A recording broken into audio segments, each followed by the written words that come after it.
Bora lá? 70 dias contando. Aproximações com a pedagogia da corporeidade. As vivências práticas nas brincadeiras e jogos dos povos originários, para que o jogar, brincar, assumisse caráter significativo para os alunos participantes da pesquisa, buscou-se realizar aproximações com os conceitos estruturacionais de uma aula propostos pela pedagogia da corporeidade do professor Pierre Normando Gomes da Silva. A pedagogia da corporeidade surgiu a partir das experiências de professores, acadêmicos e estudantes na busca de aprendizagens significativas na aplicação e utilização de jogos e brincadeiras nos mais diversos campos de atuação da educação física, seja ela a escolar, a esportiva, a da saúde e a da cultura, relacionada com as investigações das tradições da cultura popular. Em síntese, a pedagogia da corporeidade é tida como uma qualificação dos 3 modos de se experienciar a aprendizagem: primeiridade, segundidade, terceiridade, tomadas a partir do sistema categórico peirciano e traduzidas pelo autor em experimentação, conhecimento e amor, em uma organização das situações de movimento do ser brincante, em sentir, reagir e refletir, com vistas a almejar os efeitos cognitivos de encantar, singularizar e generalizar. Gomes da Silva, 2015. E toda essa episteme semiótica tem por objetivo ressignificar o modelo de aula herdado do período esportivista: aquecimento e alongamentos, a prática em si e a volta à calma, como uma das metodologias ativas para o ensino e aprendizagem. Neste caso, as aprendizagens referentes ao brincar e jogar. Nestes moldes, o autor coloca que a aula produz sentidos que perpassam da emoção, ação e reflexão. Isto porque a emoção vivida na aula é produção de sentido, tal como a realização de um movimento com mais qualidade. O movimento mais limpo já é produção de sentido, mesmo sem formulação conceitual. A produção de sentidos acontece desde os sentimentos vividos, as reações desencadeadas e suas reflexões decorrentes. A significação argumentativa acontece no último nível da aula, denominado de reflexão, pois é nesse instante os porquês, os quês e os comos das ações realizadas são discutidos coletivamente. A intenção primeira dessa pesquisa é fazer com que os alunos, quando experimentando as brincadeiras e jogos do povo Calapalo, possam, de alguma forma, dar sentido e significado àquela prática. Por isso, a vivência prática das brincadeiras e jogos propostos foram pensadas e organizadas no formato de se experienciar a aprendizagem da pedagogia da corporeidade. Sentir, reagir e refletir. Nesse sentido, a intencionalidade prática do sentir configurou-se como uns instantes nos quais os alunos escutavam um mix de 2 canções ritualísticas do povo Calapalo: a música xinguana Atsalagu e o canto ritualístico Calapalo. Concomitantemente a esse momento de ouvir o mix das canções, todos ficavam em torno de um banner com a imagem dos Calapalos e de sua organização de vila, como mostra a figura abaixo. Figura: banner do sentir. Representação de uma vila dos povos residentes na região do Alto Xingu e imagem de pinturas corporais, adereços e fotos de brincadeira dos Calapalos. retirados e adaptados do livro Jogos e Brincadeiras do Povo Calapalo. Este momento do sentir, caracterizado pela observação e visualização do banner e pela escuta das canções ritualísticas, configurou-se como a primeira idade da experimentação, da aprendizagem com base na estruturação didática da aula laboratório da pedagogia da corporeidade, que busca sensibilizar e despertar o interesse, como que em um convite emocional aos alunos para participar da atividade proposta, seja ela o jogar ou brincar. Segundo Gomes da Silva, este momento não pode ser apelativo, mas é compreendido como um momento estético, de sensibilização que se estrutura em uma tríade de subcategorias. A. Saudações. Ritual de saudações, de acolhimento e de boas-línguas. B. Poesia. Músicas do cancioneiro popular, cantigas de roda, cantadas e ou dançadas por todos. Leitura de poesias, narrativas sagradas, mitos, aforismos, contos ou casos inventados, sempre relacionados com a temática da aula. C. Apresentação do tema da aula, conversa sobre os objetivos e atividades a serem realizadas. O momento do sentir aconteceu nos 3 encontros da unidade de ensino temática Jogos e Brincadeira dos Povos Originários e também antes de cada vivência prática das brincadeiras ou jogos do povo Calapalo. Após a realização de cada brincadeira e ou jogo, em roda de conversa, professor, pesquisador e alunos discutiam sobre a atividade, um dos momentos de refletir, e iniciavam um novo momento do sentir, para a execução da próxima brincadeira e ou jogo proposto. Ressalta-se que cada encontro é uma combinação de 2 aulas e que compreende a 2 horas de tempo total. As interações dos alunos e professor pesquisador entre o findar de uma brincadeira e o jogo, momento de refletir, e o iniciar a próxima atividade, momento sentir, não ultrapassaram 15 minutos. Umas aconteciam bem rápidas e outras se estendiam devido às discussões emergentes. Independentemente a este fato, para que o momento do sentir causasse algum impacto nos alunos, foram destinados 5 minutos, tempo aproximado de 2 canções, para que todos pudessem escutar e observar as imagens contidas no banner.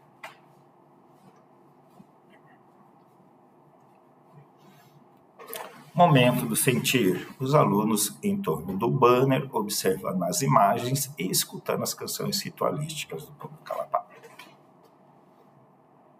O reagir, por sua vez, configurou-se como a prática propriamente dita das brincadeiras e ou jogos do povo Calapalo. Foi o brincar e ou jogar as atividades propostas para cada momento, para cada aula. Foi vivenciar e experimentar as sensações e sentimentos que cada um dos 10 jogos e brincadeiras planejados e adaptados do povo Calapalo pôde proporcionar. Cada um com sua medida de interação, intensidade, volume e frequência. Alguns com uma lógica interna do brincar já conhecida por todos, como, por exemplo, a brincadeira de pega-pega e musi, e outras com um contexto singular e específico da região onde habitam o povo Calapalo, como, por exemplo, a brincadeira de se imitar o sapo que apaga a fogueira dentro das residências. Caji-Hugu. Este momento para reagir nas atividades caracteriza-se como a secundidade da experimentação da aprendizagem com base na estruturação didática da aula laboratório da pedagogia da corporeidade, conforme explica Gomes da Silva.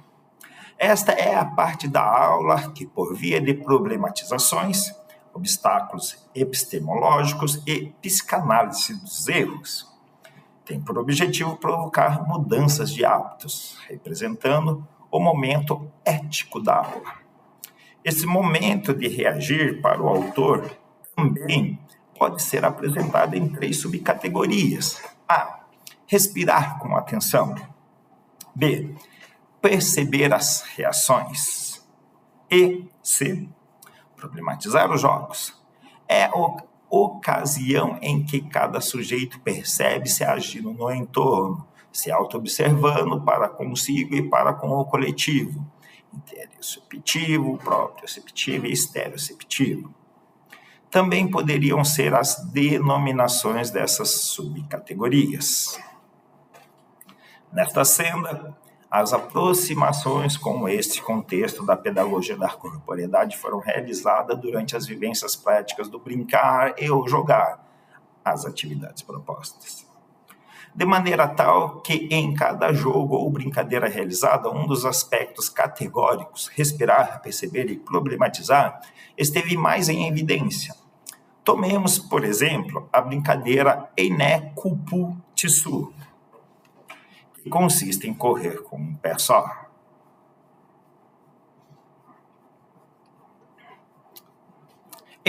Figura Einé Kupu Tissu, atividade de correr com um pé só do povo Kalapalo, que estava esquecida, porém foi praticada novamente em agosto de 2005, como parte do registro documental das brincadeiras e jogos, objetivo principal da expedição organizada pelo SESC São Paulo. Nesta atividade, as possibilidades interoceptivas, subcategoria de respirar com atenção, segundo Gomes da Silva, proporcionaram sensações de mal-estar inicial ou bem-estar, procurando encontrar um equilíbrio orgânico, ritmo pulmonar e cardíaco, com o diálogo tônico na execução da tarefa, exercício bioenergético. O autor considera que a finalidade é aprender a respirar durante os movimentos, sem bloqueio, sentir-se com energia, consciência dos processos corporais, autopercepção. Já a subcategoria de perceber as reações, também entendidas como perceber e reagir, são colocadas como as possibilidades proprioceptivas que surgem da percepção sinestésica dos músculos e articulações, ativando, assim, os órgãos motores. Quanto às características das atividades, o autor as classifica em 7 sistemas. Postural, exemplo, jogos de equilíbrio. De orientação, exemplo, corrida de orientação. Expressivo, exemplo, jogos teatrais. Semântico, rodas cantadas. Locomotivo, exemplo, jogos tradicionais. Apetite, exemplo, jogos sensoriais. E performático, exemplo, motocross, etc. As 10 brincadeiras e jogos planejados e adaptados do povo Kalapalo, dentro deste contexto, são classificadas como pertencentes ao sistema locomotivo. O problematizar os jogos, terceira e última subcategoria do reagir, abre espaço para que as possibilidades estereoceptivas do jogar e ou brincar sejam trabalhadas durante as vivências práticas, considerando aqui o corpo em movimento. Conforme ilustra o autor, as possibilidades estereoceptivas de identificar as diferentes situações externas que são problemáticas porque exigem um esquema de ação ainda não adquirido ou distinto das situações já vividas. Para a percepção do entorno como um todo, as situações de movimento devem exigir leitura do ambiente e da circunstância tática do jogo, requerer novos arranjos perceptomotores para improvisar, movimentando todo o corpo. Considerando que os novos arranjos perceptomotores podem ser entendidos sob a ótica da aprendizagem motora, esses feedbacks podem ter suas origens internas, construção cognitiva do próprio executante, ou externa, informações visuais e ou auditivas fornecidos por um professor, por exemplo. Ao se pensar na tarefa em execução, a problematização pode ser estruturada tendo como base a praxeologia motriz do professor Pierre Parlebas. O que nos interessa para realizar as problematizações é, assim, criarmos variações das atividades conforme os componentes do sistema praxeológico. CAI: companheiros, adversário e instabilidade do ambiente, que estão definidos conforme as regras do jogo. São eles: espaço, tempo, jogadores e implementos. Estas variações, por assim dizer, foram necessárias na maioria das adaptações dos jogos e brincadeiras do povo calapalo, com vistas a tornar o brincar e o jogar significativo e atraente para os alunos do terceiro ano do ensino fundamental da Escola Municipal Paulo Freire, Distrito de Iguatemi, Maringá, Paraná, participantes da pesquisa. O exemplo mais nítido foram as adaptações realizadas no jogo Catuga e Cugu. A descrição de como os calapalos jogam é a seguinte: ao começar, um cacique organiza a escolha dos times e dos pares. 20 jogadores ficam então divididos em 2 times de 10 e cada um deles possui um par correspondente no time contrário.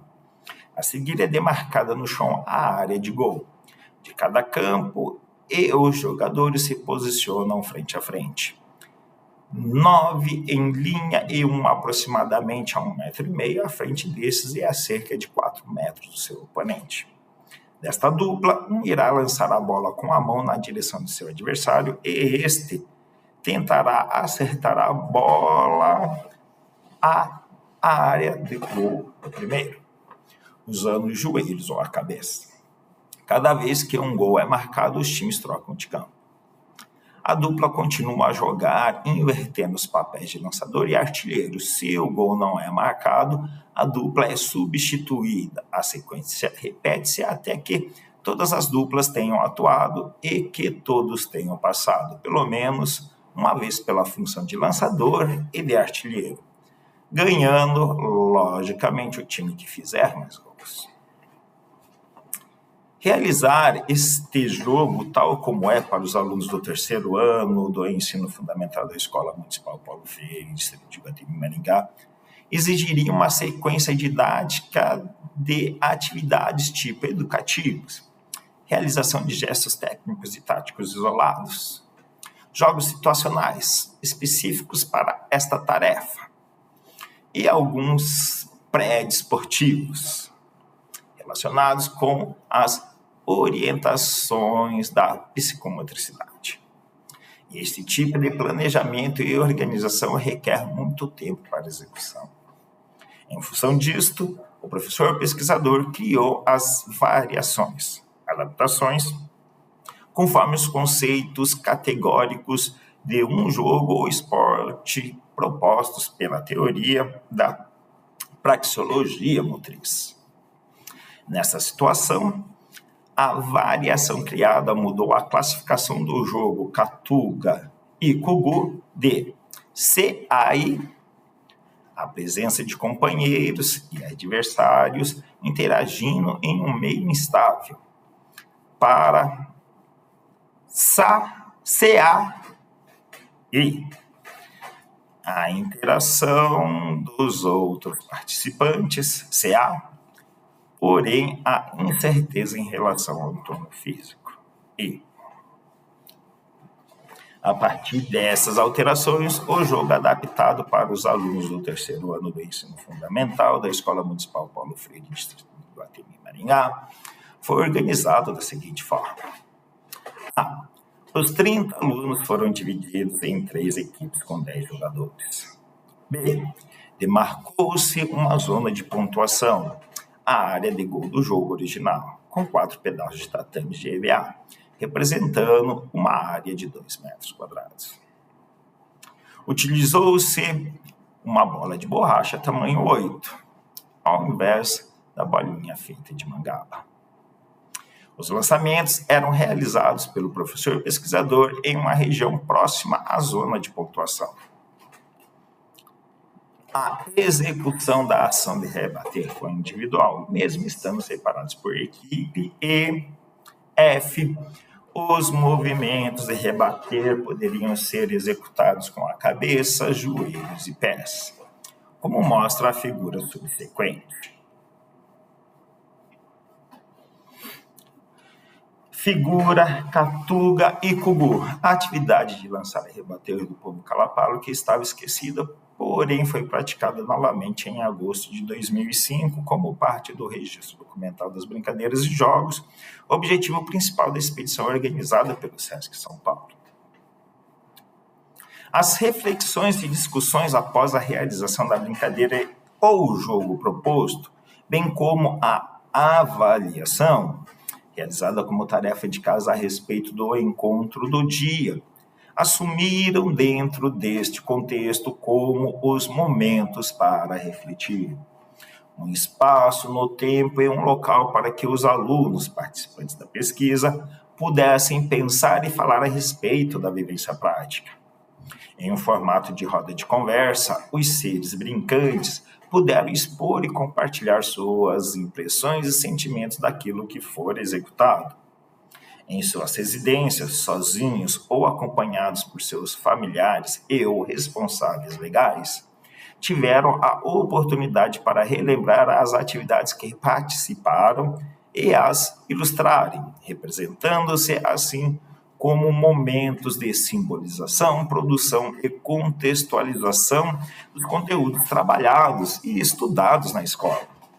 Considera-se aqui também que a tarefa de casa, a avaliação, assumiu características relativas à prática social final demonstrada e exemplificada pelo professor João Luiz Gasparim.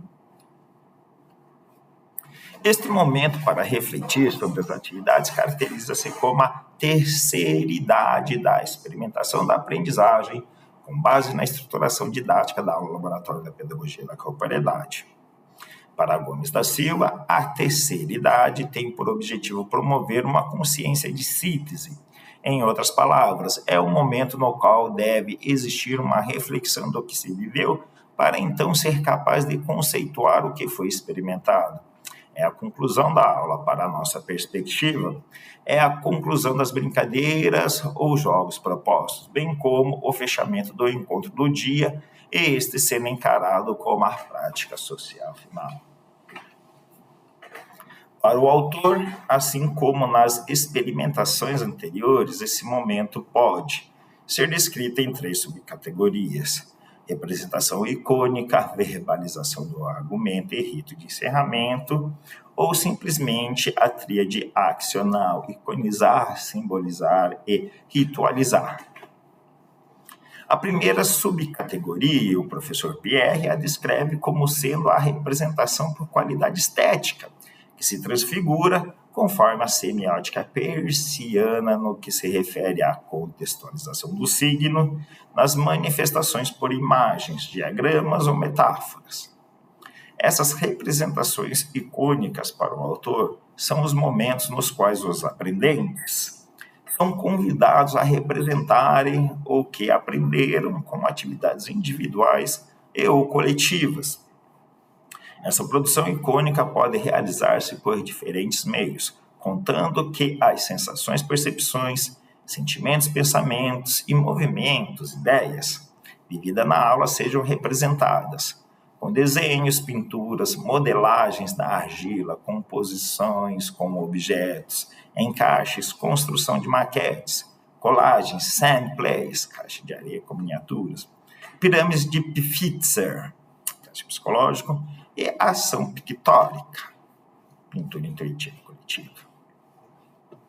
Nesta perspectiva, os alunos do 3º ano do ensino fundamental da Escola Municipal Paulo Freire, distrito de Guatemi, Maringá, Paraná, realizaram a representação icônica dos encontros práticos 2, 3 e 4, da unidade de ensino temática, jogos e brincadeiras dos povos originários, sob a forma de um desenho.